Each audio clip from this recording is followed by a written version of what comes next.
20 heures à l'horloge marque le début de notre rendez-vous quotidien sur Pépé Soup. Bonsoir chers internautes et soyez les bienvenus dans Pépé News.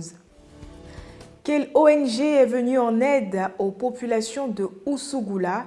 C'est à cette question qu'il faudra répondre pour pouvoir bénéficier d'une recharge Orange. Pour revenir à l'actualité, c'est à Oliénou dans la région du Béquet que nous avons rencontré Guy Claver, éleveur et propriétaire d'un ranch. Passionné d'élevage, il a dû suivre une formation pour avoir toute la connaissance nécessaire sur l'élevage des bovins. Grâce à cette formation, Guy Claver ne se paye plus les services dans le vétérinaire en cas de maladie de ses bêtes. Reportage. Guy Claver, que nous avons déjà vu dans un reportage précédent, élève des vaches. Lui là non, c'est l'homme qui murmurait à l'oreille des vaches. Quand il crie « Bunta !» toutes ces vaches se tournent pour le regarder. Toi-même, faut voir. Bon, actuellement là, elles sont un peu stressées quoi, à cause de notre caméra.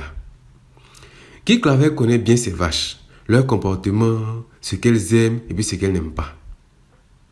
Il faut dire que le frère Claver, lorsqu'il faisait l'élevage de bœufs, c'était vraiment... Je n'étais pas sérieux quoi, il faisait ça juste comme ça quoi. Au départ, qu'est-ce que je faisais? Je les engraissais. Je les engraisse, puis bon.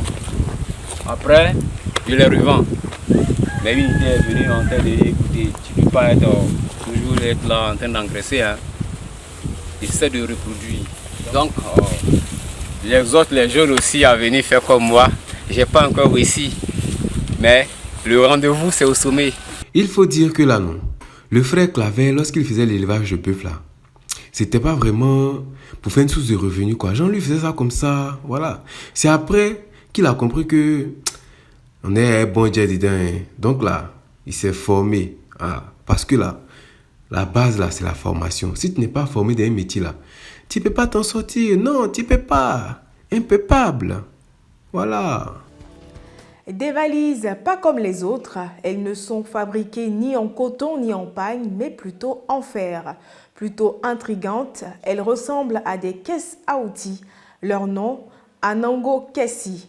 Zakaria Oadé, un commerçant de ce type de valise dans la ville de Niakara, au micro de Pépé Soup dans ce reportage. Niakara, localité située dans la région du Hambol. Quand on est arrivé au marché de Niakara là, on a vu des caisses sur certaines tables.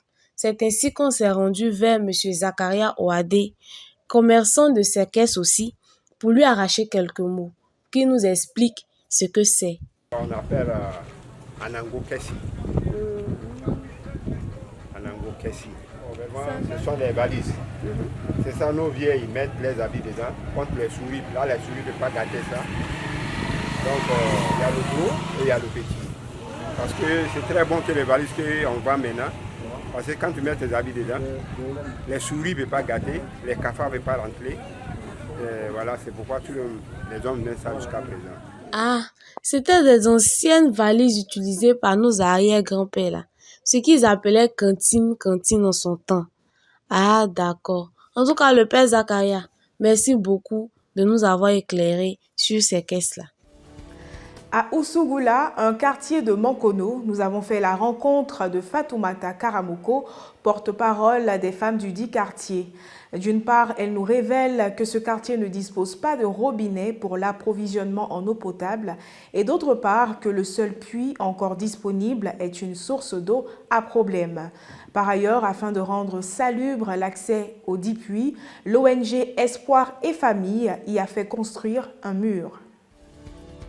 Quartier Oussougoula de Mankono. C'est vrai, à Mankono, il y a problème d'eau. Hein. Mais au quartier Oussougoula, ici, là, c'est un autre level. Il n'y a qu'un seul puits et c'est ici que toute la population vient chercher de l'eau. Maintenant, comme c'est le seul point d'eau là, et puis les animaux venaient salir là, l'ONG Espoir et Famille est venue encadrer ça pour eux. C'est qui est sûr, écoutons Fatou Karamoko, la représentante du Bonyi. Ici là, il n'y a pas l'eau, ça vaut 10 ans. Hein. On souffre ici même. Soit au Margon, on partait chercher l'eau, au loin là-bas. Et puis Dieu merci, ils ont creusé plus là pour nous. Mais ça suffit pas. Oussougoula là, c'est un grand quartier. Ça peut valoir un village même. Donc on est nombreux. Si tout le monde doit venir ici là, vous comprenez que c'est pas facile. Souvent même là, on vient à 5 heures, tout ça là. Affaire d'eau dans le pays là. Tu vas à gauche, problème d'eau. À droite, problème d'eau. Tu restes au milieu, problème d'eau. Ok, c'est tout. Pour passer une bonne semaine, il faut croquer chacun des 7 jours à pleines dents. C'est avec cette citation que je vous souhaite une excellente semaine, chers internautes. Rendez-vous demain, 20 h.